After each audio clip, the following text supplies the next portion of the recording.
In their hundreds, they race towards the water.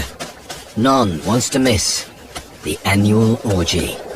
In order not to freeze to death, the frogs must move in the daylight. Their skins have a built-in sunscreen. Ultraviolet radiation at this altitude is powerful. Just above freezing in here. Quite agreeable.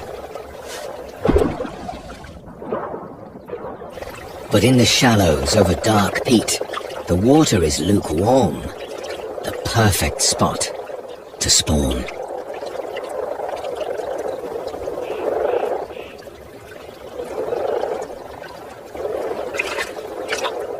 The males ride piggyback on the larger females, eager to fertilize the spawn as it's released into the water.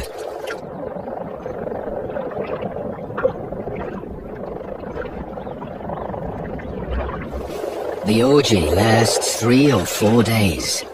Some males embrace their partners in autumn and cling to them all winter until this super productive spring event.